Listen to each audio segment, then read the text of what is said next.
Students अब हम बात करेंगे रिजल्टेंट वेक्टर के ऊपर, ठीक है। तो हम रिजल्टेंट वेक्टर के ऊपर बात करेंगे कि हमारे पास उसकी जो मैग्नीट्यूड और डायरेक्शन है वो क्या है, वो किस तरह से निकाली जाएगी, ठीक है। प्रीवियस लेक्चर के अंदर हमने देखा भाई दो वेक्टर को या दो से ज्यादा वेक्टर को हम किस तरह से ऐड कर सकते हैं, ठीक है। उसके हमने देखा हेड टू टेल रूल क्या होता है हमारे पास ग्राफिकली, हमने देखा पैरेललोग्राम रूल, ट्रायंगल रूल, इस तरीके की सारी हमने चीजें पढ़ी, ठीक है।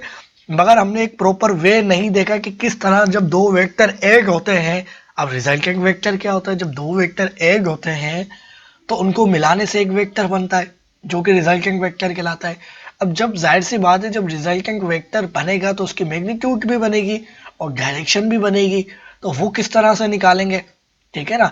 तो अब हमारे पास जैसे मिसाल के तौर पे हमारे पास एक वेक्टर ये है, सही है, और एक वेक्टर हमारे पास मिसाल के तौर पे ये है, ठीक है। अब दो वेक्टर है, जब आपको पता है यार ये मिसाल के तौर पे लेट सपोज ये हमारे पास 5 न्यूटन का है, ये भी 5 न्यूटन का है, तो हम इनको सिंपली ऐड करके क्या बोलेंगे भाई, ये हमारे पास एक वेक्टर बनेगा कुछ इस तरह से, जो कि क्या बन जाएगा 10 न्यूटन का, सही है।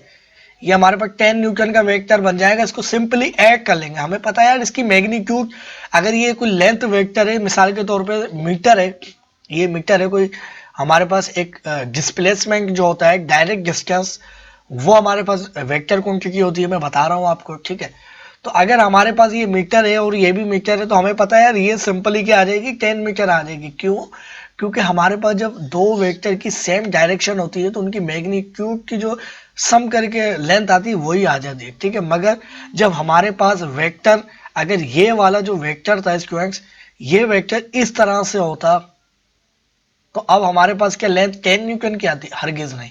अगर मैं इनको मिलाऊं तो ये देखिए हमारे पास जो है, ये अगर मैं आपको दिखाऊं यहाँ से, तो एक टू केयर रूल से ही अगर मैं मिला के आपको यहाँ से दिखाऊं तो अब हमारे पास जो इनकी लेंथ है वो क्या आएगी, वो हमारे पास कितनी आ रही है, अब आप देखो वो हमारे पास कुछ कम ही आएगी, सही है ना, रिजल्टेंट वेक्टर की,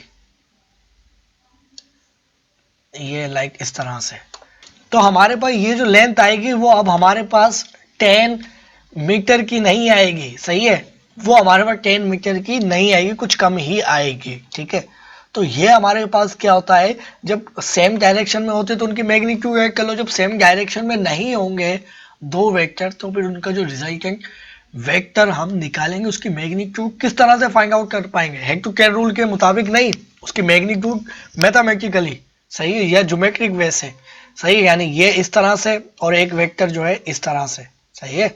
अब इनकी डायरेक्शन अलग है तो इनको हेड टू टेल रूल के मुताबिक तो हम ग्राफिकली देखते हैं, सही है, मैथमेटिकली देखेंगे या ज्योमेट्रिक वे से, ठीक है। याद रहे इसके अंदर भी जो है रिजल्टिंग वेक्टर की मैग्नीट्यूड निकालने के हमारे पास एक से ज्यादा तरीका है। अभी जो हम देखेंगे इसके आगे भी एक हम वेक्टर कंपोनेंट्स वाला एक तरीका देखेंगे जो कि सबसे आसान है, ठीक है, मगर पढ़ना हमें ये वाला भी है, मगर ये वाला हम इतना यूज नहीं करेंगे, ठीक है। वो क्या होता है, अब सबसे पहले एक एग्जांपल से मैं शुरू करता हूँ, ठीक है। ये एक हमारे पास जो है एक ऑब्जेक्ट है लाइक इस तरह से, ठीक है, क्लियर है भाई, एक ऑब्जेक्ट है, इसको मैं एक ऑब्जेक्ट बना लेता हूँ, सही है। अब स्टूडेंट्स मुझे एक बात बताओ यार, इस ऑब्जेक्ट के ऊपर एक बंदा यहाँ से फोर्स लगाए, अब ये क्या वेक्टर नहीं बना रहा हूं मैं, ये मैं खिसकाने की बात कर रहा हूँ, एक बंदा यहाँ से धक्का दे, एक बंदा यहाँ से धक्का दे, तो ये कहां पर जाएगा, ये तकरीबन यहाँ जाएगा, सही है ना। ये एक बंदा जो है एक इसके ऊपर हमारे पास एक फोर्स लगाए 2 न्यूटन की, एक बंदा यहाँ से लगाए 2 न्यूटन की फोर्स, तो हमारे पास रिजल्टेंट वेक्टर जो है ये क्या है, ये वेक्टर है, ये वेक्टर जो है वो बनाया है मैंने, ये ऊपर वेक्टर नहीं बनाया, याद रहे। अब दोनों वेक्टर का जब रिजल्टेंट वेक्टर बनेगा तो ये एक ताकत है, एक ये ताकत है 2 न्यूटन की, जब दोनों एक ऑब्जेक्ट के ऊपर लगेंगी तो वो क्या होगा, एक रिजल्टेंट वेक्टर यानी फोर्स बनाएगा दोनों की मिली जुली, तो दोनों की मिली जुली जो फोर्स है वो हमारे पास क्या होगी, हमारे पास 2 न्यूटन प्लस 2 न्यूटन 4 न्यूटन तो नहीं होगी, 4 न्यूटन से क्या होगी, कम ही होगी, 4 न्यूटन से क्या होगी, कम ही होगी, ठीक है। तो अब हमारे पास, अब आपको एक बात मैं इधर ये समझाना चाह रहा हूं कि ये बंदा ये बंदा ये बंदा इसको धकेलने की बात हो रही है, अब बंदा यहां से धकेले, बल्कि मैं ये ऑब्जेक्ट थोड़ा सा छोटा कर लेता हूं, सही है, ये मेरे पास कोई एक ऑब्जेक्ट है, ये एक ऑब्जेक्ट है, एक बंदा यहाँ से फोर्स लगा रहा है, एक बंदा जो है यहाँ से इधर से ही फोर्स लगा रहा है, सही। अब दोनों की डायरेक्शन क्या है, दोनों की डायरेक्शन टूवर्ड्स राइट साइड है, दोनों की जो जो हमारे पास जो मैग्नीट्यूड होगी वो क्या हो जाएगी, जमा हो जाएगी, ठीक है। अब दोनों का अगर एक्स एक्सिस के ऊपर रहते हुए हम एंगल चेक करें तो क्या है, 0 डिग्री एंगल है, एंगल क्या है, 0 डिग्री, इन दोनों के दरमियान कोई एंगल नहीं है। अगर मैं ये एक फोर्स यहां से लगाऊं तो अब दोनों के दरमियान क्या बनना है, 90 का एंगल बनना है। अब ये बंदा जो है 180 का एंगल में बना दूं, 180 का एंगल, ये यानी ये बंदा यहां से लगा रहा था ना, ये बंदा यहां पर घूम के ये एक स्ट्रेट लाइन पे जो एंगल बनता है ये 180 डिग्री होता है, सही है। अब यही बंदा इधर से हमारे पास 2 न्यूटन की फोर्स लगा रहा है, इधर एक बंदा यहां से 2 न्यूटन की फोर्स लगा रहा था। अब इस बंदे ने क्या करा, उस ऑब्जेक्ट के ऊपर 180 डिग्री घूम गया, चाहे वो यहां से घूम के आए चाहे यहां से घूम के आए, तो ये बंदा भी अब 180 डिग्री एंगल अब इनके दरमियान बनना है, 180 डिग्री। ये बंदा 2 न्यूटन की फोर्स लगा रहा है, अब क्या रिजल्टेंट वेक्टर बनेगा, आपको पता है ये भी 2 न्यूटन की फोर्स लग रही है, इधर भी 2 न्यूटन की फोर्स लग रही है, तो रिजल्टेंट जो हमारे पास फोर्स आएगी वो क्या आएगी, 0 आएगी। क्यों, एंगल अब हमारे पास जो है आमने सामने हो गया, तो इसका मतलब हमने ये चीज देखी इसके अंदर कि एंगल का बड़ा फर्क पड़ता है। अगर ये एंगल कम, इसको ये जो हमारे पास फोर्स लग रही है ये घूमते घूमते इधर आ जाए, लाइक इस तरह से फोर्स लगे, ये जो फोर्स है घूम के 180 डिग्री जो लग रही थी, ये वेक्टर अब यहां से आ जाए, ये यहां से लगे, अब देखो एंगल कम हो गया, और बिल्कुल ही ये इधर से ही आ जाए, तो इसका मतलब यार जितना बड़ा एंगल होगा उतनी ही ज्यादा हमारे पास जो है फोर्स आपस में कैंसिल आउट होंगी, यानी एक दूसरे को खत्म करेंगे, और 0 डिग्री हो जाएगी। तो 0 डिग्री का क्या मतलब है, सेम डायरेक्शन में होने से वो बिल्कुल ही सम हो जाएंगी, 2 नंबर की तरह, कुछ भी कैंसिल नहीं होगी। तो इसका मतलब ये हमें पता चला यार, वेक्टर्स जो भी 2 फोर्सेस होती हैं, जो उनको एजा मैं वेक्टर कंसीडर कर रहा हूं, उनके दरमियान का जो एंगल होता है वो बहुत मायने रखता है, सही है। ये एक हमारे पास कोई, अगर मेरे पास एक वेक्टर ये वाला है, अभी ये तो इधर जो मैंने वेक्टर बनाई ये धकेलने की बात हो रही है, अब 2 न्यूटन वाले वेक्टर में अगर इधर बनाता हूं, एक वेक्टर मेरे पास ये वाला है 2 न्यूटन का, एक वेक्टर स्टूडेंट्स मेरे पास कुछ इस तरीके वाला ये भी है 2 न्यूटन का, सही है, ये भी 2 न्यूटन का। ये वेक्टर्स की बात हो रही है। अब इनको पता है यार ये क्या है, आप ये 2 वेक्टर जो है, ये मैंने वेक्टर की लंबाई बनाई है, ये भी 2 न्यूटन की ताकत है, ये भी 2 न्यूटन की ताकत है। जब ये किसी ऑब्जेक्ट में जिस तरह से इस तरह से अप्लाई होंगी, इधर धकेलने की बात हो रही है, इधर वेक्टर्स बता रहा हूं मैं, जब ये दोनों बंदे धकेलेंगे तो ना तो ये इस तरफ जाएगा ना तो ये इस तरफ जाएगा, ये कहीं दरमियान में जाएगा ऐसे, सही है। अब जब दोनों मैंने वेक्टर बना लिए हैं, ये भी वेक्टर बनाया है, तो इसका मतलब ये है कि यार इन दोनों की मिली जुली फोर्स, क्योंकि इधर देखो आप कैंसिल आउट हो रही है 2 फोर्सेस, ये इधर से इसको इधर जाने से रोकेंगी, ये आपस में कैंसिल आउट होगी, कुछ इधर निकलेगी, तो इधर दोनों का जो रिजल्टेंट वेक्टर फोर्स बनेगा वो तकरीबन यहाँ कहीं बनेगा, सही है। तो बताने का मकसद ये है कि इनके दरमियान जो ये थीटा एंगल है, ये ही बताता है कि अगर हमारे पास ये एंगल डिसाइड करता है वो फोर्स कितनी कैंसिल आउट होगी और कितनी नहीं। अगर ये वेक्टर हमारे पास रोटेट करके एक वेक्टर हमारे पास यही रहे और ये दूसरा वेक्टर जो है इस तरह से आ जाए यहाँ पर, सही है, तो अब देखो हमारे पास इनका रिजल्टेंट वेक्टर क्या बनेगा, रिजल्टेंट वेक्टर यहां बनेगा नहीं, ये एक 180 डिग्री का बन गया, ये 2 वेक्टर है, इनका रिजल्टेंट वेक्टर क्या होगा, 0 होगा। कैसे होगा, यानी ये वेक्टर्स मैंने बनाया 2 न्यूटन का, ये वेक्टर बनाया 2 न्यूटन का, तो इसका मतलब ये है कि एक हमारे पास ये जगह थी, एक बंदे ने जो है ना यहाँ से खिसकाना शुरू किया इसको, एक बंदे ने यहाँ से, तो कहा जाएगा इसका रिजल्टेंट कुछ भी नहीं बनेगा, ये यहीं का यहीं रहेगा। इधर मैंने वेक्टर बनाया, इधर खिसकाने वाली धकेलने का मैंने बताया, सही है। अगर मैं इधर ही जो वेक्टर बनाता हूँ ये वाले, इसका मतलब ये है कि धकेलने की बात नहीं कर रहा हूँ, बार बार याद रहे, ये मैं वेक्टर की लेंथ बना के बताता हूँ। जब 2 वेक्टर बनते हैं तो उनकी मिली जुली ताकत से या मिली जुली वेक्टर की जो भी वेक्टर होता है उनकी मिली जुली से एक थर्ड वेक्टर बनता है जिसको रिजल्टेंट वेक्टर बोलते हैं, सही है। तो एंगल बड़ा मायने रखता है, ये है सारा मतलब बताने का, ठीक है। अच्छा, अब याद रहे दो वेक्टर्स के एंगल हम किस तरह से देखते हैं। तो उसका एंगल देखने का तरीका हमारे पास ये होता है कि आप बोलो यार ये एक हमारे पास जो है एक बंदा जो है यहाँ से धकेलने की कोशिश कर रहा है, सही है। एक बंदा जो है यहाँ से धकेलने की कोशिश कर रहा है, सही है। अब ये धकेलने की बात हो रही है, ठीक है। और अगर मैं इनके वेक्टर बनाऊं तो वेक्टर जो है अब इनका एंगल कौन सा है। एंगल अगर मैं बात करूं, अगर मैं ये यहाँ बनाता हूं, सही है। इनके अब आप बोलो यार ये तो ये वाला जो एंगल बनना है थीटा, तो जो वेक्टर्स अब ये वेक्टर्स बनाऊंगा क्या ये एंगल भी यही वाला होता है। तो बिल्कुल यही वाला होता है। कैसे, एक बंदा यहाँ से धकेल रहा है, एक बंदा यहाँ से। और अब मैं बताता हूं कि अब उनका जो फोर्स वेक्टर जो बनेगा वो लाइक इस तरह से, ये एक फोर्स वेक्टर ये इधर बनना है, सही है ना। ये लगा रहा है 2 न्यूटन की फोर्स, और एक बंदा जो है वो इतनी फोर्स लगा रहा है, देखो इसी डायरेक्शन में, ये वेक्टर इसी डायरेक्शन में बनाया है जो कि है 3 न्यूटन का। तो ये वाला एंगल और ये वाला एंगल यानी ये हमारे पास जो है इस तरीके से बना है। ये देखो ये सीधा है और ये बिल्कुल सीधा है, तो ये जो थीटा बना है तो यही एंगल थीटा होगा। तो अगर हम दो वेक्टर को इस तरह से लेते हैं तो इनके दरमियान जो एंगल बनता है, तो वो जब किसी फोर्स के ऊपर जो धकेला जाता है किसी भी ऑब्जेक्ट को, तो उनके दरमियान जो एंगल है वही दो वेक्टर के दरमियान जो एंगल होता है वही एंगल होता है। जैसे इधर मैं धकेलने की बात कर रहा हूँ, एक बंदा यहाँ धकेले ऊपर की तरफ, एक बंदा इस तरफ, तो ये जो एंगल बनेगा, अब जाहिर सी बात है कि अगर इस तरफ से एंगल बड़ा हो जाएगा तो जैसे जैसे एंगल बढ़ेगा तो आपको पता है कि उसकी जो मैग्नीट्यूड है उसमें फर्क पड़ेगा। बस बताने का मकसद ये है कि ये जो फोर्स लग रही थी उसकी कितनी फोर्स थी, उसका वेक्टर मैंने इधर बना दिया है। इधर वाली जो बंदा फोर्स लगाता है उसका वेक्टर मैंने जो है वो इधर बना दिया है। और इन दोनों फोर्सेस के दरमियान जो एंगल है वो अगर वेक्टर जो मैंने बनाया है तो एग्जैक्टली वही एंगल बनना है, यही वाला। तो भाई ये मैं बताना चाह रहा था, ठीक है। तो ये एंगल जो वेक्टर्स के दरमियान बने तो जो फोर्सेस लगा रहे होते हैं वही एंगल होता है, सही है। तो अगर मेरे पास जो है अगर मिसाल के तौर पे एक वेक्टर हो, सही है, सॉरी मैं इस तरह से बना रहा हूँ इसको, एक वेक्टर हो लाइक इस तरह से, सही है। दूसरा वेक्टर मेरे पास हो इधर, सही है। मैं एक वेक्टर बना ले रहा हूँ, ठीक है, दो वेक्टर, सही है। तो अब इनकी जो मैग्नीट्यूड है वेक्टर की मैं किस तरह से निकालूं। तो मैं मैग्नीट्यूड इस तरह से निकालूंगा स्टूडेंट्स, मैं कहूंगा यार ये जो है ना हमारे पास, इसको मैं इसकी जो है इधर मैग्नीट्यूड निकालने के लिए जो है ना एक उसको हम क्या करेंगे, एक ट्राइंगल बनाएंगे। ट्राइंगल किस तरह से, एक वेक्टर हमारे पास ये वाला है, ठीक है, इसका कलर चेंज करता हूं मैं।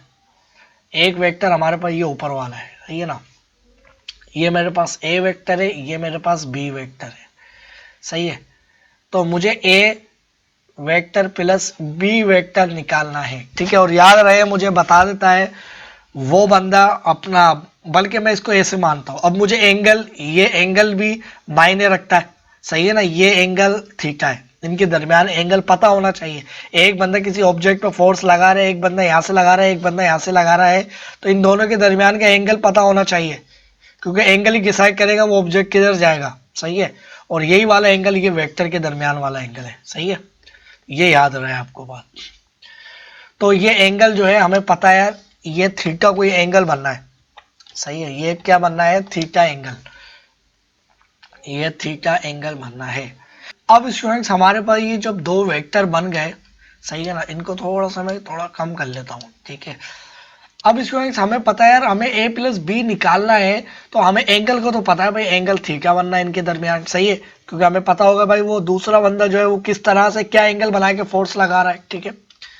मगर अगर हम जो देखें हमारे पास जो ये वेक्टर अगर मैं इधर बनाऊं हेड टू टेल रूल के मुताबिक, ये एक वेक्टर हमारे पास ये आ गया और एक वेक्टर हमारे पास जो है ना वो ये वाला आ गया, सही है। लाइक इस तरह से मैं इसको जो है ना कॉपी कर लेता हूँ यहाँ से भाई। ये वेक्टर बी आ गया हमारे पास, ये हमारे पास क्या आ गया, वेक्टर बी। ये हमारे पास वेक्टर बी आया, सही है। अब इनको हेड टू टेल रूल के मुताबिक मैं आपस में ज्वाइन करता हूँ टेल से। तो ये मेरे पास जो है ना, ये मेरे पास जो है, तो ये मेरे पास आ गया, ठीक है। तो ये जो है ना मेरे पास, मैं इधर सही तरह से बना लेता हूँ, सही है। तो अब ये हमारे पास जो है ना वेक्टर आ गया रिजल्टेंट, सही है। यानी इन दोनों वेक्टर्स, अब याद रहे ये वाला एंगल जो है वो अलग होगा, सही है ना। वो इन ये जो वेक्टर थीटा बना है, सॉरी एंगल थीटा बना है, वो ए और बी वेक्टर के दरमियान का एंगल है, सही है ना। तो अब इधर अगर इसको रिजल्टेंट वेक्टर जो है स्टूडेंट्स में अगर उसको उठा के जो है इधर ले जाऊं, जो कि हमारे पास इन दोनों को मिलाने से जो वेक्टर बनेगा, ये देखो ये इस तरह से हमारे पास यहाँ पर एंगल बन रहा है ये वाला, सही है। यानी अगर मैं आपको यहाँ से दिखाऊं, ये पूरा एंगल जो है, ये थीटा एंगल जो बना है वो किनके दरमियान बना है, वो एंगल हमारे पास वो ए और बी वेक्टर के दरमियान बना है, सही है। और ये वाला जो एंगल बनेगा ये अल्फा एंगल बनेगा, जो ए और बी से बनेगा, सही है।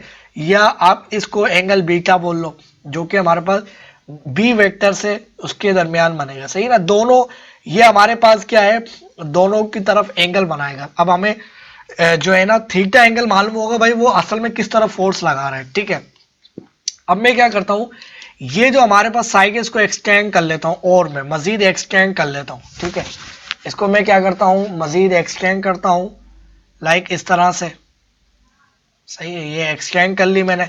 याद रहे हाँ, हमारे पास जो वेक्टर था वो कहाँ लगता है, ए वेक्टर, वो हमारे पास ये यहाँ लगता। मैं इधर एरो बना लेता हूँ, सही है। ये मैं एरो बना लेता हूँ, सही है। ये वेक्टर हमारे पास यहाँ लगता है जो कि ए वेक्टर है। अब याद रहे, अब मैं आपको एक चीज ये बताना चाह रहा हूँ कि ये वाला जो एंगल बनेगा, ये एंगल कौन सा होगा। इधर जो एंगल अल्फा बनेगा इसको मैं हटाता हूँ, यहाँ पर इसको मैं जो है ना यहाँ से हटा लेता हूँ, सही है। इधर तो हमें पता है यार, हमारे पास ए वेक्टर और जो रिजल्टेंट वेक्टर के दरमियान जो एंगल बनेगा वो एंगल अल्फा बनेगा। मगर इस लाइन को जो मैंने एक्सटेंड किया है तो ये एंगल कौन सा बनेगा, तो ये थीटा ही बनेगा। क्योंकि हमारे पास जो ये रिजल्टेंट वेक्टर था, अगर मैं आपको यहाँ से दिखाऊं, तो ये रिजल्टेंट वेक्टर जब इधर आएगा तो ये एंगल और ये एंगल बराबर ही तो है। क्योंकि ये अगर आप देखो तो कि नीचे वाली जो बेस है वो तो सेम ही है ना, सही है। अब इसको पैरेलली मैं शिफ्ट करके यहाँ पर लेके आऊं या कहीं पर भी लेके जाऊं, ये देखो ये इस तरह से मैं पैरेलली लेकर आता हूं। अब ये जो ए हमारे पास जो वेक्टर था उसके साथ जो एंगल बनाएगा वो कहीं से पर भी मैं रखूं तो वो एंगल वही बनाएगा। अब ये जो मैंने एक्सटेंड करी है साइड, सही है, तो ये एंगल एक्स क्या बनाएगा, थीटा ही बनाएगा, सही है। यहाँ पर दोनों मीट कर रहे हैं। अब मैं इधर से एक परपेंडिकुलर गिला लेता हूँ, ये 90 का एंगल बन गया हमारे पास, सही है। जो मेरे पास ये साइड जो इतनी आई है ये वाली, इसको मैं कह लेता हूँ एक्स है। ये क्या है मेरे पास, एक्स है। इसको मैं कह लेता हूँ, ये मेरे पास जो है, ये मेरे पास जो है ना ये एक्स है, ठीक है। और ये मेरे पास वाई साइड है। यानी हमारे पास इस नीचे से लेके, यानी मैं इसको नाम दूंगा, अगर मैं इसको ए पॉइंट कह लूँ, इसको मैं बी पॉइंट कहता हूँ, इसको मैं सी पॉइंट कह लेता हूँ, सही है। और इसको मैं कह लेता हूँ एम, सही है। तो मेरे पास बी से लेके एम तक जो है वो क्या है, एक्स है। बी से लेके एम तक का जो सेगमेंट है वो क्या, इसको सेगमेंट कंसीडर करो अभी सारों को। ये हमारे पास क्या एक्स है, और मेरे पास जो एम से लेकर सी है, यानी मेरे पास सी से लेकर एम जो है वो क्या है, वाई, सही है। अब मेरे पास दो ट्राइंगल बनी है। एक ट्राइंगल बनी है मेरे पास ए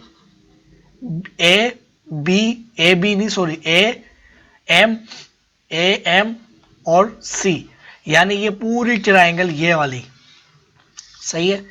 एक ट्राइंगल बनी है मेरे पास ट्राइंगल बी एम और सी, एक छोटी ट्राइंगल एक बड़ी ट्राइंगल, सही है।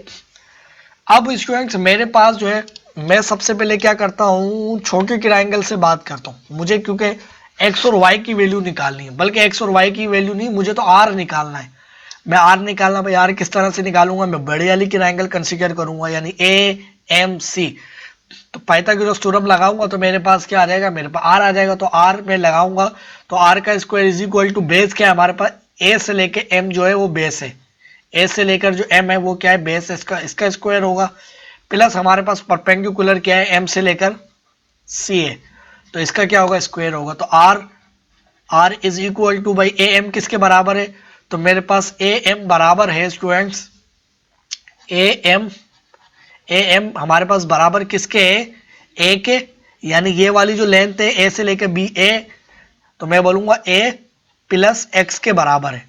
सही है, तो मेरे पास क्या आ जाएगा, इधर ए एम की जगह क्या लिखूंगा, ए प्लस एक्स इसका होल स्क्वायर प्लस हमारे पास वाई किसके बराबर है, सॉरी एम सी किसके बराबर है, एम सी तो हमारे पास वो वाई के बराबर है, तो वाई का स्क्वायर। सिंपल, हमारे पास क्या आ जाएगा, और इसका रूट होगा। सही है, तो हमारे पास ये मैं क्या निकालना हूँ, डिस्टेंस निकालना हूँ, यानी डिस्टेंस क्या आएगा, प्लस माइनस नहीं लगाऊंगा, पॉजिटिव ही आएगा। ठीक है, तो मेरे पास क्या हो जाएगा, ए का स्क्वायर प्लस एक्स का स्क्वायर प्लस 2a, सॉरी ए प्लस बी का फार्मूला लगा रहा हूँ सिंपल, 2ax। ठीक है, प्लस हमारे पास y बच रहा, तो y का स्क्वायर, और ये सब रूट में होगा। तो मेरे पास जो मैग्नीट्यूड है वो आ गया भाई, मैग्नीट्यूड तो मैंने निकाल ली, ये मैग्नीट्यूड जो थी वो तो मैंने निकाल ली। सही है ना, अब ये इधर से मैं ये सारी चीजें खत्म करता हूँ। सही है, अब जो है बल्कि इतने हिस्से को लेता हूँ मैं यहाँ से, और इसको यहाँ पर लिख देता हूँ। ये क्या आ गई, मेरे पास आर की वैल्यू आ गई। अब इसके अंदर आर की वैल्यू के अंदर हमें एक्स और वाई, हमें ए तो पता है भाई, ए क्या होगा, ए उसकी मैग्नीट्यूड होगी। सही है, और एक्स और वाई नई टर्म्स आई है, यानी नए हमारे पास वेरिएबल आए, तो ये क्या किसके बराबर होंगे, तो अब मैं ट्रायंगल कंसीडर करूंगा B M C. In triangle B M C मैं लिख नहीं रहा हूँ, डायरेक्ट आप समझो।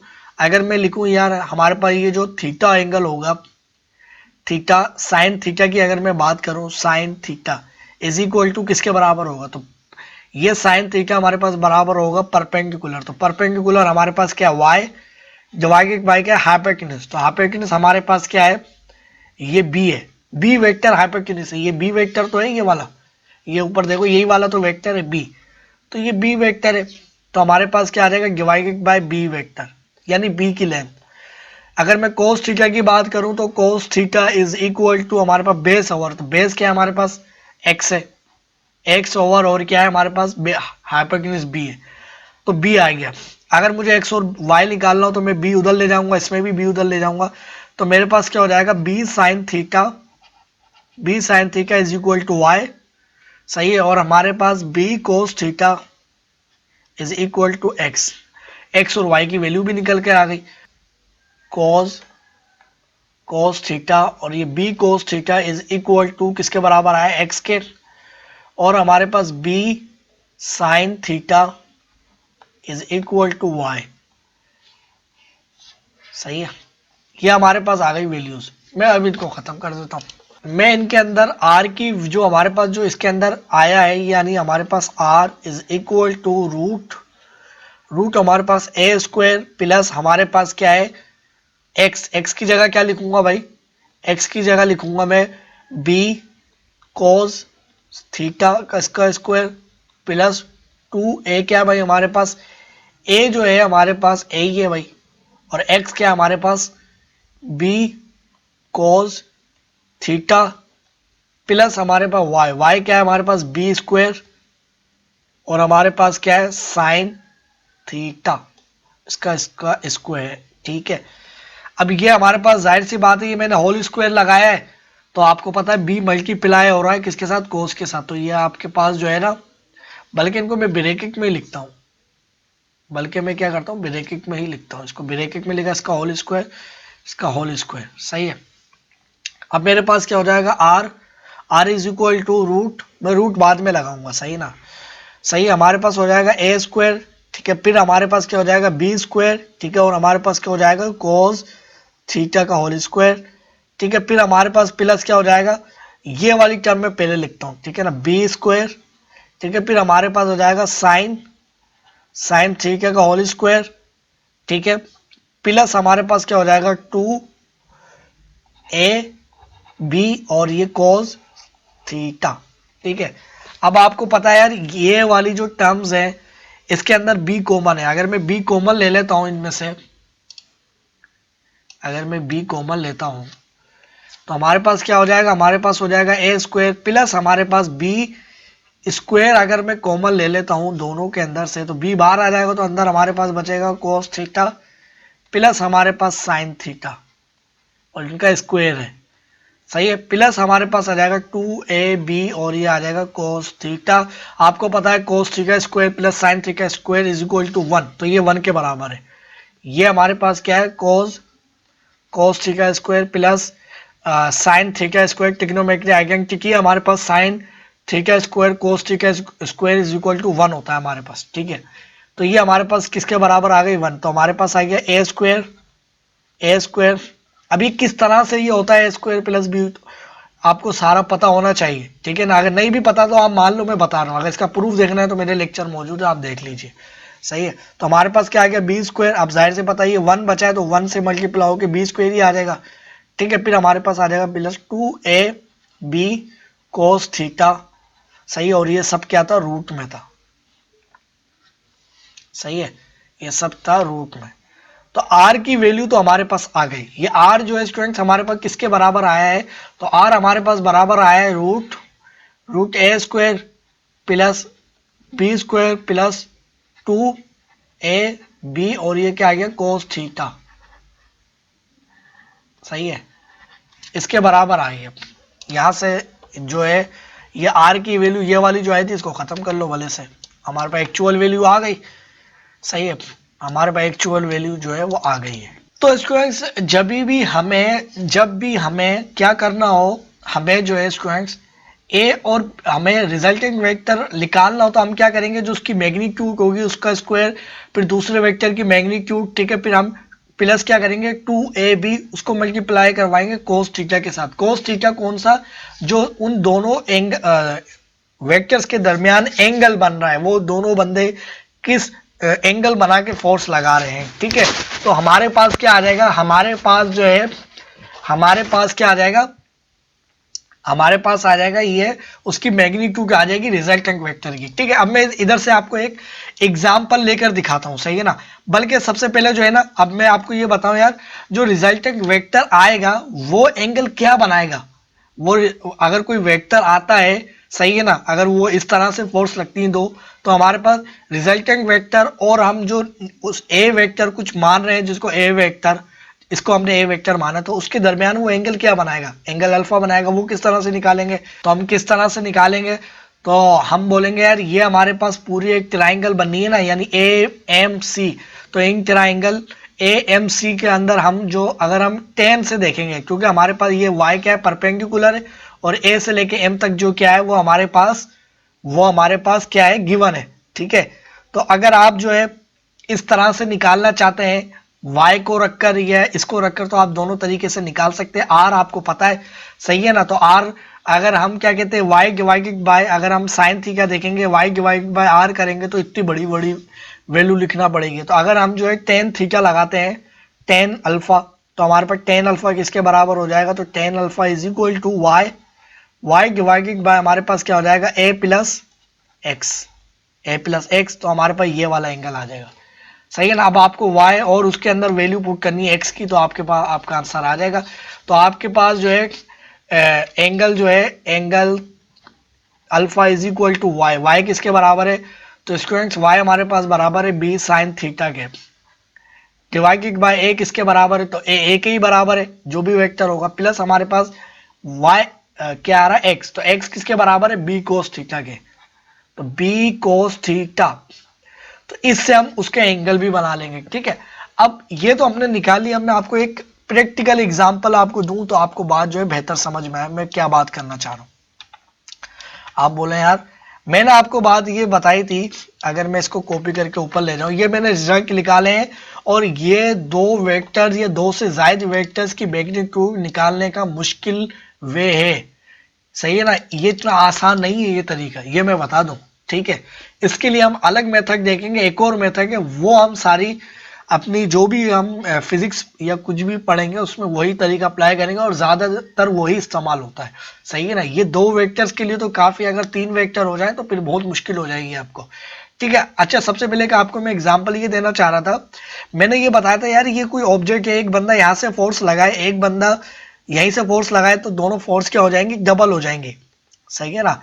तो अगर मैं आपको वेक्टर निकालना बताऊं, अगर एक बंदा जो है यहां से फोर्स लगा रहा है, सही है, एक बंदा यहां से फोर्स लगा रहा है दो न्यूटन की, तो दोनों वेक्टर अगर मैं आपको शो करवाऊं, तो एक वेक्टर हमारे पास ये वाला होगा, दूसरा वेक्टर भी हमारे पास यही वाला होगा, तो दोनों वेक्टर्स के दरमियान एंगल कितना बनना है, थीटा जो बनेगा इज इक्वल टू 0 बनेगा, 0 डिग्री का बनेगा, ठीक है। और मैं बोल रहा हूं दोनों वेक्टर की जो मैग्नीट्यूड है वो 2 न्यूटन है। तो हमें क्या आंसर मिलना चाहिए सेम डायरेक्शन में, तो 2 न्यूटन प्लस 2 न्यूटन 4 न्यूटन मिलना चाहिए। तो अब क्या देखते हैं इस फार्मूले से ये चीज आएगी, तो हम बिल्कुल यही करते हैं, हम बोलते हैं भाई आर जो लिख लेगा हमारा वो क्या आएगा, ए क्या है हमारे पास, ये दोनों वेक्टर ए और बी की जो दोनों की मैग्नीट्यूड क्या है, वेक्टर ए की जो मैग्नीट्यूड है वो भी क्या है 2 न्यूटन की है, और वेक्टर बी की भी जो मैग्नीट्यूड है वो क्या है बी 2 न्यूटन की। सही है, तो हमारा भाई ये फार्मूला लिखा, तो ए के अंदर क्या लिखूंगा मैं 2 न्यूटन, 2 लिख दूं सिर्फ, इसका स्क्वायर प्लस हमारे पास बी का क्या है 2 स्क्वायर, ठीक है, प्लस हमारे पास 2, ए के हमारे पास 2 है, बी के हमारे पास 2 है। अब कॉज कॉज एंगल कौन सा लिखूंगा, एंगल 0, ये हमारे पास 4 आना चाहिए, आता ही नहीं आता, कैलकुलेटर से चेक करते हैं। तो अब स्टूडेंट्स देखिए हमारे पास जो है ना कोज एंगल है 0 डिग्री के ऊपर, ये 0 लिखा मैंने, इस तरह से कैलकुलेटर निकाला, मैंने देखा भाई 1 आया, तो ये 1 के बराबर है। तो कोस 0 डिग्री के ऊपर क्या है 1 है, इसकी जगह मैं क्या लिख लेता हूँ 1 लिख लेता हूँ। सही है, इसकी जगह मैंने क्या लिख लिया 1, और ये 1 क्या हो रहा है मल्टीप्लाई हो रहा है, याद रहे। तो हमारे पास क्या हो गया 4 हो जाएगा, ये भी क्या हो जाएगा स्क्वायर होके 4 हो जाएगा। सही है, प्लस हमारे पास क्या हो जाएगा ये 1 है, तो 2 मल्टीप्लाई टू 4, 4 मल्टीप्लाई टू 8, तो हमारे पास प्लस क्या हो जाएगा 8 हो जाएगा। सही है, और ये रूट में, तो हमारे पास क्या हो जाएगा ये सारे का सारा हो जाएगा हमारे पास 8 और 8 16, और 16 का रूट करेंगे तो हमारे पास क्या आता है 4 आता है, सिंपल वो यहाँ है। ठीक है, फिर मैंने आपको यह बात बताई थी कि अगर हमारे पास 2 वेक्टर इस तरह से अप्लाई हो, हमारे पास एक वेक्टर अगर ये हमारे पास जो है ना एक बंदा फोर्स यहाँ से लगा रहा है, ये बंदा जो है यहाँ से लगाने के बाद ये घूम के ऑपोजिट डायरेक्शन में लगाए। सही है, तो अब ये ना, और ये भी 2 न्यूटन की फोर्स लगाए, तो ये भी 2 न्यूटन की फोर्स लगाए, तो ये ऑब्जेक्ट कहाँ खिसकेगा, कहीं भी नहीं, एक फोर्स लग रही है वहीं रहेगा। सही है, एंगल कितना बन गया 180 डिग्री बन गया। अगर मैं वेक्टर बना दूं, ये वेक्टर मैंने बनाया 2 न्यूटन का, ये वेक्टर बना दिया मैंने 2 न्यूटन का। सही है, इनका जो इनिशियल पॉइंट है वो ये वाला है, अब ये फोर्स नहीं लग रही, वेक्टर बनाया, दोनों के दरमियान एंगल बन गया कितना 180 डिग्री। सही है, किस तरह से चेक करूंगा, मेरे पास आर निकालना है मुझे, आर इज इक्वल टू, मेरे पास इधर फोर्स क्या आनी चाहिए 0 आना चाहिए, तो मैं क्या बोलूंगा भाई ए, ये भी 2 न्यूटन है और ये भी 2 न्यूटन का वेक्टर है, तो ए और बी की जो फोर्स है वो बराबर है, तो मैं बोलूंगा भाई 2 का स्क्वायर प्लस बी का स्क्वायर जो कि 2 है। सही है, प्लस हमारे पास 2, ए क्या हमारे पास, ए हमारे पास जो है ए जो है वो भी 2 है, और बी क्या है वो भी 2 है, और कोस थीटा, तो कोस थीटा कितना है 180 डिग्री, तो 180 डिग्री पे कोस की क्या वैल्यू होती है, तो 180 डिग्री के ऊपर मैंने अगर चेक करता हूं तो ये हमारे पास क्या आ गया कोस -1, तो मैं क्या लिखूंगा -1, तो ये मेरे पास आ जाएगा सबसे पहले 4 प्लस 4, ठीक है, प्लस हमारे पास 2 टाइम्स 2, और ये क्या हो जाएगा +8, और ये +8 कोस 180 डिग्री -1, तो -1 इज इक्वल टू हमारे पास कितना हो जाएगा, ये 4 हो जाएगा, सॉरी 8 हो जाएगा ये, तो 8 जमा 8, सही है ना, और ये अब हमारे पास जो है -8 हो जाएगा, इससे मल्टीप्लाई होके -1 से। सही है, और जब ये ओवरऑल 8 होगा तो हमारे पास क्या हो जाएगा -8 is equal to 0 is equal to 0, तो हमारे पास फोर्स कैंसिल हो गई, 0 आई जो कि मैंने बताई। ठीक है, अब रही एंगल की बात, तो एंगल कुछ निकलेगा ही नहीं। तो अब स्टूडेंट्स हमारे पास जो है ये मेथड काफी कॉम्प्लिकेटेड है, इतनी आसान नहीं है। अगर आपके पास 2 से ज्यादा वेक्टर होंगे फिर आप कैसे निकालेंगे, ये ज्योमेट्रिक वे इस्तेमाल करके। तो अगर मिसाल के तौर पे 2 आपके पास होते हैं वेक्टर, मिसाल के तौर पे एक वेक्टर मेरे 3 वेक्टर होते हैं, जैसे एक वेक्टर हमारे पास यहाँ पर हो, ठीक है, दूसरा वेक्टर हमारे पास हो इस तरह से, ठीक है, और एक वेक्टर, अच्छा याद रहे ये वेक्टर हमारे पास 30 डिग्री के एंगल से हो, ठीक है, और एक वेक्टर जो है हमारे पास जो है यहाँ से बन रहा हो। सही है, तो अब इसको मैं कहता हूँ कि ये हमारे पास जो वेक्टर बन रहा है ये वाला, इसको मैं नाम देता हूँ, ठीक है, तो ये वेक्टर हमारे पास ए वेक्टर बनना है, ये बी वेक्टर बनना है, और ये हमारे पास बनना है सी वेक्टर। ठीक है, तो अब ये देखिए ये जो हमारे पास एंगल बना है ये 30 डिग्री का बनना है। अगर ओवरऑल ये हमारे पास ए से सी एंगल तक की बात करें, ये हमारे पास बनना है 45, सही है। अब ये हमें बता दिया जाए और अब हमें कहे कि अब हमें इन तीनों वेक्टर्स का रिजल्टेंट वेक्टर निकालना है, तो हम सिंपली क्या करेंगे, R is equal to A square plus B square plus 2ab और हमारे पास आ जाएगा कोस थीटा। ठीक है, अब कोस थीटा कौन सा, कोस थीटा हमारे पास इसके अंदर हम सिर्फ क्या करते हैं, दो एंगल्स लेते हैं, ठीक है ना, सॉरी दो वेक्टर्स लेते हैं। अब इधर तो तीन वेक्टर्स हैं, तो तीन वेक्टर्स के लिए हम सबसे पहले वही एसोसिएटिव वाला जो होता है हमारे पास, वो क्या कहता है कि भाई एक हमारे पास कोई ए वेक्टर हो उसको जमा करो बी के साथ, सही है। फिर इसके बाद जो है इधर हमारे पास इस तरह से हो, ठीक है, फिर प्लस सी, तो ये इसी के बराबर होता है कि हम तो पहले इसको सोल्व कर लें ए और बी को, फिर जो भी R1 रिजल्टेंट वेक्टर आए उसको हम सी पे ऐड कर लें, फिर उसके बाद हमारे पास टोटल रिजल्टेंट वेक्टर बन जाएगा, सही है ना। फिर इसको हम दोबारा से इसके अंदर ए और बी अभी इसके अंदर हम दाखिल करेंगे, उसके बाद फिर ए और बी का जो भी सम आएगा R1 उसको दोबारा से ए बना लेंगे और फिर इसको जो है ना सी बनाकर बी बनाकर जो है वापस इसमें हम लिख देंगे। तो हमारे पास जो है अगर हम ए और बी वेक्टर्स की बात करें तो देखिए, तो हमारे पास ये पूरा जो एंगल बनना है स्टूडेंट्स, ये हमारे पास बनना है 30 डिग्री का, ठीक है, और ऊपर वाला जो हमारे पास ए से सी तक बनना है वो कितना बनना है, 45 का। अब जाहिर सी बात है ये पूरा एंगल जब हमारे पास 45 बनेगा और ये वाला एंगल 30 का बनना है, तो ए और बी के दरमियान जो एंगल बनेगा यानी ये वाला एंगल, तो हमारे पास क्या होगा, 45 माइनस 30 इज इक्वल टू 15, तो हमारे पास एंगल जो बनेगा वो 15 डिग्री का बनेगा, तो हमारे पास ये आएगा। अब एक इसके बराबर है, तो देखिए अच्छा याद रहे इसकी जो मैग्नीट्यूड हम कहते हैं भाई ये 7 है, इसकी मैग्नीट्यूड हमारे पास 6 है और इसकी मैग्नीट्यूड हमारे पास क्या है, 5 है। तो हमारे पास a इज इक्वल टू इसकी सिर्फ मैग्नीट्यूड कंसीडर करो आप, ठीक है, तो हमारे पास ये 5, ये हमारे पास आ जाएगा 7, b हमारे पास आ जाएगा 6, तो हमारे पास हो जाएगा 7 का स्क्वायर प्लस हमारे पास 6 का स्क्वायर, हमारे पास 2a, तो हमारे पास आ जाएगा 7 टाइम्स 6 और हमारे पास हो जाएगा cos। अब कौन सा एंगल बनना है इधर, ये हमारे पास बनना है 50 डिग्री का एंगल, सही है, तो 15 डिग्री, ठीक है। अब कैलकुलेटर से अगर इसको हम सोल्व करते हैं तो हमारे पास क्या आएगा, तो अब देखिए ये 15 मैंने डिग्री लिखा, ठीक है। अब मैं कोस की वैल्यू चेक करता हूँ 15 डिग्री के ऊपर क्या होगी, ठीक है, तो मेरे पास ये वैल्यूज आ गई, इसको मैं मल्टीप्लाई करूंगा इसको किससे 6 से, 6 टाइम्स फिर 7 से मल्टीप्लाई करना है, ठीक है, फिर उसके बाद 2 से, सही है। अब इसको ऐड, अब जाहिर से बात है ये हमारे पास वैल्यू आ गई, ठीक है, यहाँ तक वाली। अब इसके अंदर मुझे जमा करना है किसको, मुझे जमा करना है, इसको ऐड करूंगा मैं, 7 का स्क्वायर कितना होगा 49, ठीक है, फिर इसके अंदर ऐड करूंगा मैं 6 का स्क्वायर जो कि मेरे पास होगा 36, ठीक है, और ये हमारे पास ओवरऑल ये वैल्यू आई। अगर मैं इसका रूट करता हूँ, अगर मैं इसका रूट करता हूँ तो मेरे पास ये जो वैल्यू आई है 12.88 आई है, या 12.8 अगर इसको मैं मान लूँ, ठीक है, या 89, तो हमारे पास ये आ जाएगी 12.88, ठीक है।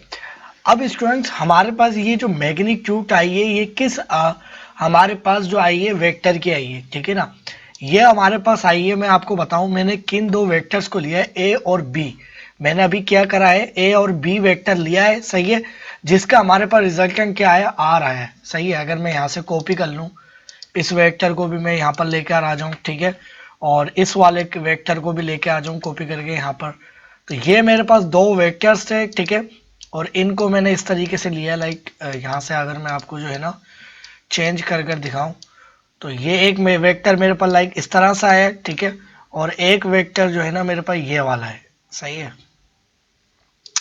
अब स्टूडेंट्स हमारे पास इस, जाहिर सी बात है मैंने आपको क्या बताया यार, ये जो हमारे पास दो वेक्टर हैं इसकी मैग्नीट्यूड हमारे पास क्या है 7 है और इसकी मैग्नीट्यूड क्या है हमारे पास 6 है। अब इन दोनों की जो मिली जुली फोर्स आई है वो इतर बनेगी, सही है, तो उस ये हमारे पास क्या है, ये ए वेक्टर है, सही है, और ये हमारे पास क्या है बी वेक्टर है। अब सिर्फ मैग्नीट्यूड लिख रहा हूँ, वेक्टर आप कंसीडर कर लो, ठीक है। अब मुझे इनका एंगल चाहिए, सॉरी ये एंगल तो मुझे पता है भाई 15 डिग्री का बनना है, सही है, ये एंगल तो मुझे पता है ऊपर 15 डिग्री का बनना है। अब मुझे करना ये है कि मुझे इनका रिजल्टेंट वेक्टर बनाना है, ठीक है ना, तो रिजल्टेंट वेक्टर जो है स्टूडेंट्स हमारे पास मुझे क्या करना पड़ेगा, मुझे हेड टू टेल रूल के तहत जो है ना मुझे अपना वो, अब इसको मुझे क्या है रिजल्टेंट हमारे पास वेक्टर जो आएगा उसको मैं बाद में बनाऊंगा, सबसे पहले मैं देखूंगा यार वो रिजल्टेंट वेक्टर है वो हमारे पास एंगल क्या बनाएगा। तो उस एंगल का जो फार्मूला होता है, अगर मैं आपको ऊपर लेके जाऊं, ठीक है ना। तो ये हमने वो फार्मूला निकाला था, ठीक है। इसको मैं कॉपी करके नीचे लेकर आता हूँ, सही है। अब जब हम एंगल निकालेंगे स्टूडेंट्स, जब हम एंगल निकालेंगे, सही है ना, तो ये कौन सा एंगल हमारे पास निकलेगा, ये है असल मुद्दे की बात, ठीक है। यानी हमारे पास जो एंगल निकलेगा, ये हमारे पास क्या था, ये इधर हमारे पास था a plus B cos theta, सही है।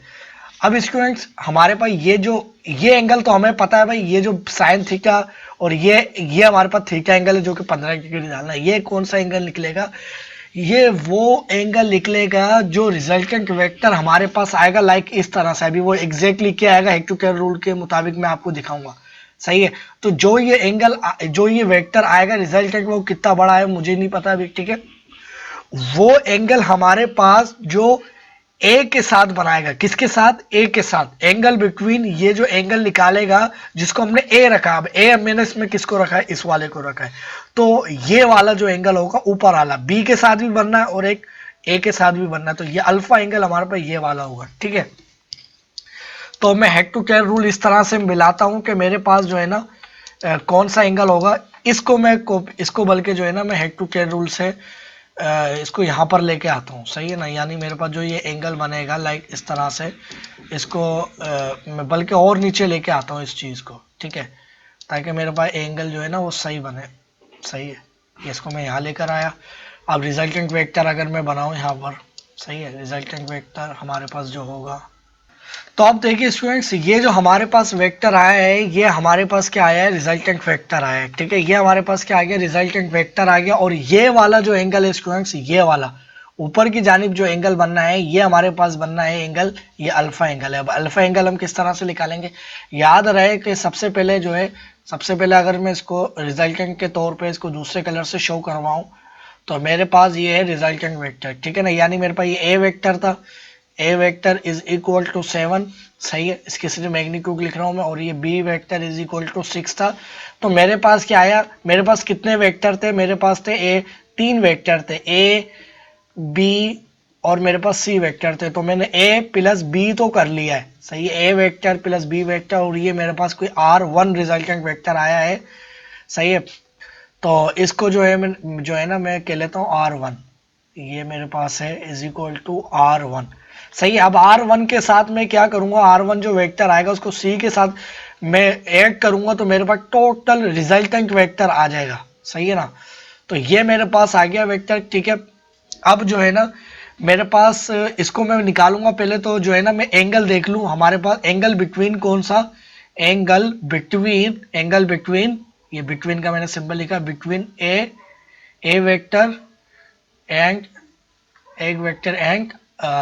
रिजल्टेंट R1 वेक्टर, ठीक है। वो हमारे पास क्या होगा, तो सिंपल है भाई, हमारे पास दो वेक्टर का जो एंगल बनना था ए और बी के दरमियान, वो 15 डिग्री का बनना था, मैंने ऊपर बताया। तो हमारे पास आ जाएगा हमारे पास tan alpha is equal to B किसके बराबर है, 6 के बराबर है, साइन 15 डिग्री, ठीक है, डिवाइडेड बाय ए 7 के बराबर है, फिर हमारे पास 6 कॉज और ये आ गया 15 डिग्री, सही है। ये मैंने वैल्यूज लिख लिया। अब मैं कैलकुलेटर से इसको सॉल्व करूं अगर, तो देखिए कैलकुलेटर से अगर मैं सॉल्व करता हूं तो स्टूडेंट्स मेरे पास ये वैल्यू आएगी 15 डिग्री लिखा मैंने, ठीक है। साइन की वैल्यू चेक करी, तो साइन की वैल्यू यू आई, इसको मल्टीप्लाई करवाना 7 से, सही है। तो ऊपर जो हमारे पास न्यूमरेटर है वो आ गया, इसको मैं कॉपी करके रखता हूँ, ठीक है। बल्कि इसको कॉपी नहीं करता हूँ, पर एक डिवाइजर को वैल्यू में चेक करता हूँ। तो हमारे पास क्या है, 15 डिग्री किससे मल्टीप्लाई हो रहा है, कोस, ठीक है। और फिर कोस जो है हमारे पास किससे मल्टीप्लाई होगा, 6 से, ठीक है। होप कि आपको ये चीज़ें आती होंगी एंगल वगैरह निकालना, ठीक है। अगर नहीं निकालना आता तो जिस तरह मैं निकाल रहा हूँ आप वैसे ही निकालें, ठीक है। तो ये हमने वैल्यूज निकाली, फिर उसके बाद आपको ये इसमें ऐड करना है 6 7, सही है। तो ये आपके पास डिवाइजर आ गया, डिवाइजर को कॉपी करके रखो और ऊपर वाली वैल्यू निकाल के डिवाइड करवा लो। तो हमारे पास क्या था, 15 डिग्री लिखा मैंने, ठीक है। टेक्नोमेट्री में आके मैंने साइन लिखा, आपके कैलकुलेटर में भी इस तरह का ऑप्शन होगा। तो ये साइन लिखा, ये वैल्यू आई, ये मल्टीप्लाई होगा 6 से, ठीक है। और ये इसको डिवाइड करवाना है नीचे वाली वैल्यू, तो नीचे वाली वैल्यू निकाल के मैंने कॉपी कर ली, यहाँ पर लिखी मैंने 12 आई थी कुछ। तो मेरे पास रिजल्टेंट जो इन दोनों की जो वैल्यू बनी है वो ये बनी है, कितनी बनी है, 0.121, ठीक है। अब मुझे tan थीटा निकालना होगा, तो मैं क्या करूंगा स्टूडेंट्स, मेरे पास क्या होगा, ये वैल्यूज जो भी निकल के आई है मुझे इसका इन्वर्स लेना पड़ेगा, tan इन्वर्स। जो कि मेरे पास जो भी हमारे पास जो वैल्यू आई है ना 10 की, तो ये वैल्यू हमारे पास इधर आ जाएगी, ठीक है। वो हमारे पास क्या वैल्यूज बनी है, 0.0121 इज इक्वल टू हमारे पास ये -1, ठीक है। और हमारे पास इधर ये अल्फा आ जाएगा, 10 इनवर्स लेंगे, ठीक है। तो अब ये देखिए मैं 10 इनवर्स लेता हूँ, सेकेंड में ये 10 इनवर्स आ गया। तो हमारे पास जो एंगल बनेगा, एंगल बिटवीन हमारे पास ए एंड बी जो कि अल्फा एंगल है, वो हमारे पास क्या आया है 6.9 आया है। तो हमारे पास ये जो एंगल आया है, angle alpha is equal to 6.9, तो ये अल्फा एंगल 6.9 आया है, ठीक है। तो अब ये एंगल भी हमें पता चल गया। अब ये एंगल भी बड़ा जरूरी था निकालने के लिए, ठीक है। होप के ये वैल्यू निकल गई। अब हम क्या करें भाई, अब स्टूडेंट्स हमारे पास जो रिजल्टेंट वेक्टर आ गया, अब मुझे क्या करना है, मुझे बी वेक्टर को जोड़ना है सी वेक्टर को। सी वेक्टर लेके आऊंगा, मैं इधर कॉपी करूंगा, ठीक है। तो मेरे पास जो है ना, इसको मैं एक ऑर्डर में यहाँ पर लेके आऊंगा, ठीक है, सही है। ये मेरे पास आ गया। अब मुझे किस किस को चेक करना है, मेरे पास रिजल्टेंट वेक्टर है ये वाला, कौन सा है, ये वाला R1 है, सही है। और ये मेरे पास सी वेक्टर है, इन दोनों को जमा करना है। तो ये वाला एंगल कितना बनना है मेरे पास, ये तो मुझे पता लगाना पड़ेगा। कैसे पता लगाएंगे, तो ऐसे पता लगाएंगे, या तो मैं इस एंगल को, ये जो मेरे पास, ये जो हमारे पास बना है वेक्टर, इसको मैं कॉपी करता हूँ, सही है, ऊपर लेके जाता हूँ। उधर इसलिए लेके जा रहा हूँ ताकि आपको समझ में आ जाए, सही ना। मैं तो इधर निकाल लूंगा, फिर आपको समझ में नहीं आएगा, सही है। अब ए और बी को जब हमने निकाला, तो स्टूडेंट्स हमारे पास जो वेक्टर निकल के आया वो ये वाला आया। इसको मैं जो है ना रेड कलर में शो करता हूँ ताकि आपको ये वाज़ा तौर पे नजर आए, सही है। अब ये वाला एंगल जब हमने निकाला, तो ए और बी के दरमियान जो एंगल निकाला, ये हमारे पास कितना आया 6.9 डिग्री का, ठीक है। अब मुझे जो है, मुझे इस वेक्टर, यानी हमारे पास ये सी वेक्टर और ये जो आर वेक्टर है, इन दोनों को मिला के रिजल्टेंट वेक्टर निकालना है, सही है ना। यानी मैंने क्या करा, ए प्लस बी करा, आर आया, तो R1 यानी ये R1 है, और सी वेक्टर को मैं ऐड करूंगा तो मेरे पास टोटल रिजल्टेंट आ जाएगा, इसी तरह से, ठीक है। तो अब ये वाला एंगल क्या होगा, मुझे इस एंगल की जरूरत है। अब याद रहे, ये टोटल हमारे पास ए और बी से जो एंगल बनना था वो 45 डिग्री का बनना था, यानी ये वाला, ठीक है। और ये वाला एंगल जो बनना है वो हमारे पास 6.9 का बनना है। तो ये पूरे एंगल के अंदर से, जो कि मेरे पास इतना बड़ा एंगल बनना है, इसके अंदर से मैं ये 6.9 इतना एंगल माइनस करूंगा तो मेरे पास ये वाला एंगल आ जाएगा, सही है। यानी 45 डिग्री का मैं एंगल जो पूरा बनना है यहाँ से यहाँ तक, इसमें से ये वाला छोटा एंगल माइनस करूंगा तो सिर्फ मेरे पास ये वाला एंगल आ जाएगा, सही है। तो मेरे पास वो एंगल पहले से ही लिखा पड़ा है, इसके अंदर से मैं माइनस करूंगा, ठीक है। मैं तो उलट कर रहा हूं, आप क्या करोगे, आपके पास ये पॉजिटिव में वैल्यू आएगी, सही है ना। मैं नेगेटिव में लेके आया हूं, उसको छोड़ दो, सही है ना। मैं तो एक शार्ट ट्रिक अप्लाई करिए, तो आपके पास ये जो एंगल बनेगा 38 डिग्री का बनेगा, ये वाला, यानी ये वाला जो एंगल बनेगा ये बनेगा पॉजिटिव बनेगा, सही ना। मेरे कैलकुलेटर में आया क्या, उसको छोड़ो, वो तो मैंने माइनस करवाने के लिए निकाला, ठीक है। तो हमारे पास ये जो एंगल आएगा ये हमने निकाल लिया भाई, सही। ये वाला जो एंगल है, ये वाला एंगल, ये हमारे पास कितना आया, ये हमारे पास आया 38 पॉइंट समथिंग कुछ आया है, 0.8, सही है। तो इसको जो है मैं यहाँ से सही अच्छा करके लिख लेता हूँ, ठीक है। तो ये स्टूडेंट्स मेरे पास जो एंगल आया 30.8, सॉरी 30.8 नहीं, 38.08, ठीक है। ये एंगल हमारे पास कितना था, देखो ये ग्रीन वाला ए वेक्टर और इसके दरमियान टोटल एंगल 45 था, तो इस एंगल को मिलाओगे 38, और ये हमारे पास कुछ 7 कुछ है, यह 7 पूरा तो 7 नहीं है, ये एंगल 6.9 है। जब इसको मिलाओगे तो ये हमारे पास 45 डिग्री का ही बनेगा, ठीक है। अब मेरे पास फिर से वही फार्मूला अप्लाई होगा भाई। फार्मूला क्या है, हमारे पास आर निकालना है, तो हमारे पास क्या होगा, आर हमारे पास A square plus B square plus 2a और b, ठीक है। और हमारे पास क्या हो जाएगा, cos थीटा, सही। अब इसकी जगह मैं क्या लिख लूंगा भाई, इसकी जगह r इज इक्वल टू ए की, अब मैं एक इसको बनाऊंगा R1 को, सही। आपकी मर्जी है, आप जो है ना, बल्कि मैं कह रहा हूँ c को a बना लो, सही है ना, या आप r को बनाओ, सही है ना। जो r हमारे पास वेक्टर है रिजल्टेंट 1, तो ये हमारे पास R1 का स्क्वायर, ठीक है, प्लस b। अब b क्या है, हमारे पास ये वाला वेक्टर है, तो c का स्क्वायर प्लस हमारे पास 2R1 और क्या आ जाएगा सी, फिर हमारे पास क्या आ जाएगा cos थीटा। अब cos थीटा क्या, आर और सी के दरमियान जो एंगल है, जो कि हमारे पास कितना डिग्री है लिखा हुआ है, मैं बाद में लिखूंगा। तो हमारे पास आर आ जाएगा, R is equal to R one किसके बराबर है, तो आर वन हमारे पास जो आया है वो आया 12.88 का होल स्क्वायर। फिर हमारे पास सी किसके बराबर है, तो इसकी वैल्यू हमारे पास थी 5, तो हमारे पास 5 का होल स्क्वायर, ठीक है, प्लस हमारे पास 2 और ये आ जाएगा 12.88, ठीक है। उसके बाद हमारे पास क्या आ गया 5, उसके बाद हमारे पास क्या आ गया कोस कितना डिग्री हमारे पास आ गया 38.08, ठीक है। अगर इसको मैं कैलकुलेटर से सॉल्व करता हूं तो हमारे पास देखो ये पहले से वैल्यू लिखी हुई है किसकी, कोस की, सॉरी कोस की डिग्री एंगल लिखा हुआ है 38 वाला। अब इसको मैं क्या करूंगा, कोस की वैल्यू चेक करूंगा, तो कोस की ये वैल्यू आई तो उसको किसके साथ मल्टीप्लाई करवाना है 5 के साथ, फिर 5 के बाद किससे मल्टीप्लाई करवाना है 12.088, ठीक है। उसके बाद मल्टीप्लाई करवाना है 2 से, तो हमारे पास यहाँ की वैल्यू आ गई, ठीक है। अभी इसके अंदर मुझे क्या करना है, ये वाली वैल्यू ऐड करनी है, तो ये क्या है 5 का स्क्वायर, तो मेरे पास 5 का स्क्वायर कितना होता है 5 का स्क्वायर 25, ठीक है। तो ये वैल्यू आ गई। अब इसके अंदर मुझे वैल्यू ऐड करनी है और कौन सी, ये वाली, तो मैं इसका पहले स्क्वायर करता हूँ, ये वाली इतनी वैल्यू मैंने कॉपी करके रख ली है, तो इसका स्क्वायर निकालूं पहले मैं, तो स्क्वायर निकाला, ठीक है। अब उसके अंदर मैं ये वाली वैल्यू ऐड करूंगा, ऐड कर ली मैंने, उसके बाद जो है रूट लूंगा, तो मेरे पास जो आर की वैल्यू आएगी वो क्या आई है, बल्कि इसको मैं 9 ही कहता हूँ, तो ये मेरे पास आई है 17.09, ठीक है। ये हमारे पास उसकी लेंथ आई है, मैग्नीट्यूड आई है, ठीक है। अब मेरे पास एंगल बिटवीन किसके, R1 vector, angle between R1 and R, यानी रिजल्टेंट वेक्टर का जो एंगल है वो मेरे पास क्या बनाएगा, तो रिजल्टेंट वेक्टर अगर मैं आपको बताऊं तो वो क्या बनेगा स्टूडेंट्स, तो ये देखिए हमारे पास ये सी वेक्टर था, सी वेक्टर, ठीक है।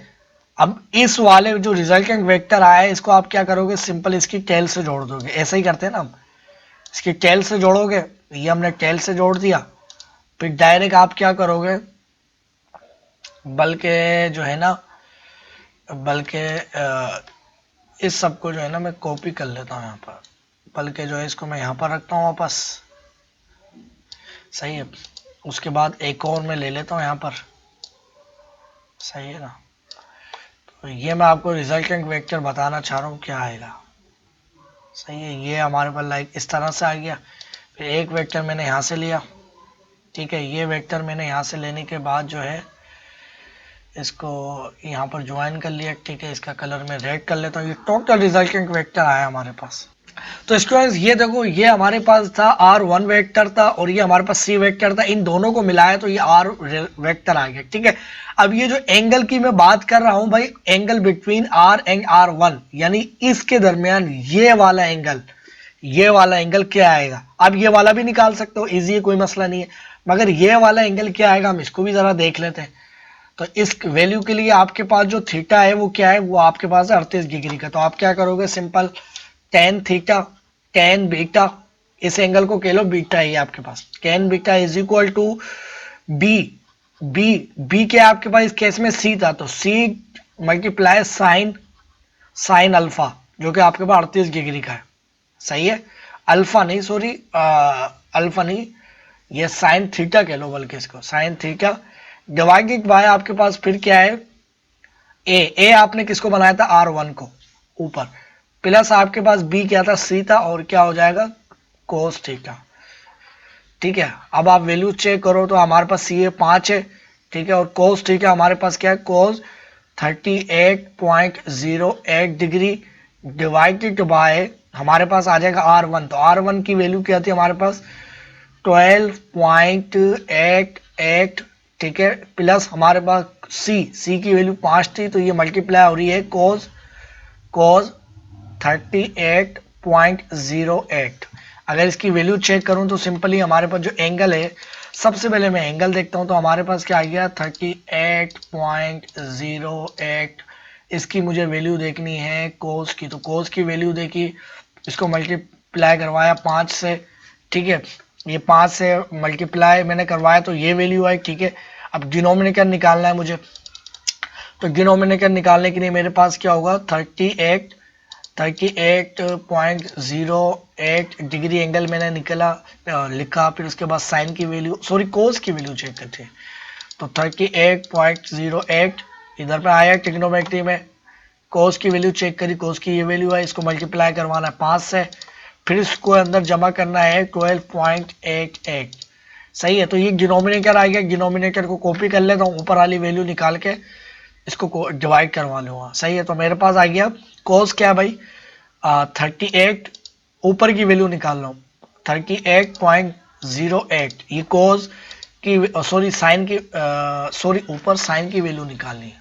सही, ऊपर क्या है साइन की वैल्यू निकालनी है मुझे, ठीक है ना। तो ये 38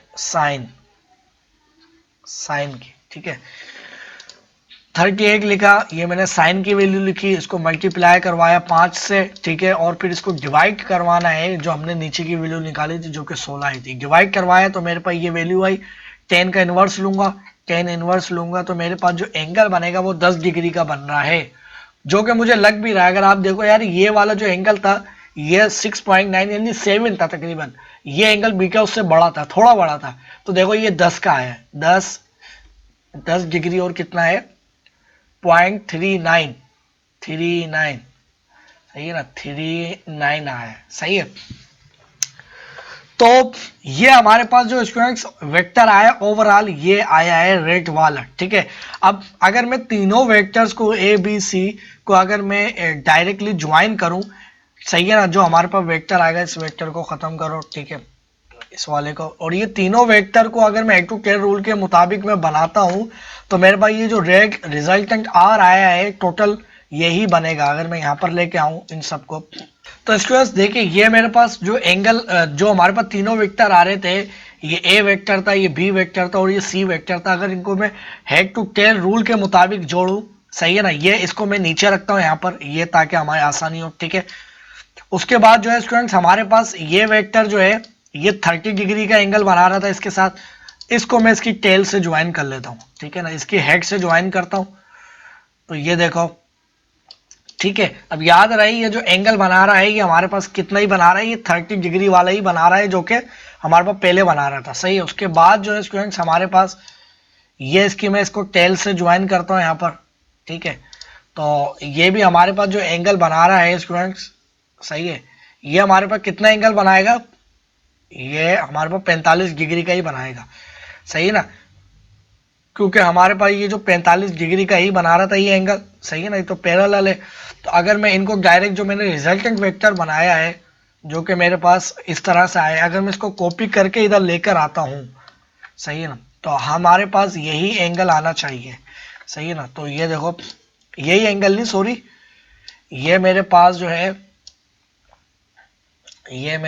है इस तरह से आया, ठीक है, और इसको मैं कॉपी यहाँ पर सही तरह से करता हूँ, ठीक है।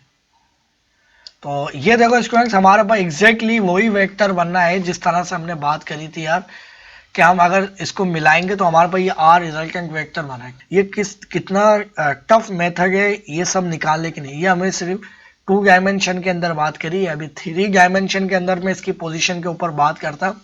ये वेक्टर तो सिर्फ 2 डायरेक्शन में ही लग रहे हैं ना, इधर इस तरफ और ऊपर की जानिब। अगर इसको मैं जेड डायरेक्शन जो जी डायरेक्शन होती है स्पेस में अगर कहीं वहीं लाई करे और एंगल बनाता तो फिर तो आपके लिए मैं कहता हूँ बहुत मुश्किल हो जाएगा निकालना वैल्यूज। तो ये बहुत मुश्किल मेथड है, तो ये हमने पढ़ा ज़रूरी था, मगर हम जो आगे यूज़ करेंगे वो ये वाला मेथड नहीं होगा, वो हमारे पास होगा कंपोनेंट्स वाला मेथड। उसमें हम रिजोल्यूशन ऑफ वेक्टर पढ़ते हैं, वेक्टर को 2 हिस्सों में तोड़ते हैं, फिर उसमें हम क्या करते हैं उसको एक्स वाई प्लेन के ऊपर या एक्स वाई जी प्लेन के ऊपर लेके आते हैं, फिर डायरेक्टली हम जो उनकी X value Y value add करके हम उसका सम निकाल लेते हैं। इतना लंबा चौड़ा काम नहीं करते हैं, वो सबसे इजी मेथड है। वो क्या होता है वेक्टर एडिशन करके रिजल्टेंट वेक्टर निकालने की मैग्नीट्यूड, वो हम नेक्स्ट लेक्चर के अंदर देखेंगे, ठीक है। आई होप कि आपको ये चीज़ भी समझ में आ गई होगी, ठीक है। ये बहुत, अगर आप जैसे फर्स्ट ईयर के स्टूडेंट थे फिजिक्स के, तो हो सकता है आपके लिए जो है ये थोड़ी मुश्किल हो, ठीक है। और जो इंजीनियरिंग वाले स्टूडेंट होंगे, ठीक है ना, तो उनके लिए तो ये आसान है ये चीज़, ठीक है ना, उनके लिए तकरीबन ये आसान होगी क्योंकि उन्होंने मैथमेटिक्स जो है काफ़ी ज़्यादा पड़ी है, तो उनके लिए ये चीज़ मुश्किल नहीं होना चाहिए। मुश्किल सिर्फ जो मेडिकल के स्टूडेंट है, जो फिजिक्स पढ़ रहे हैं, उनके लिए थोड़ी सी ये मुश्किल हो सकती है। ठीक है, होप कि आपको सारी चीज़ें समझ में आ गई होगी। अब हम इसके नेक्स्ट टॉपिक के ऊपर बात करते हैं।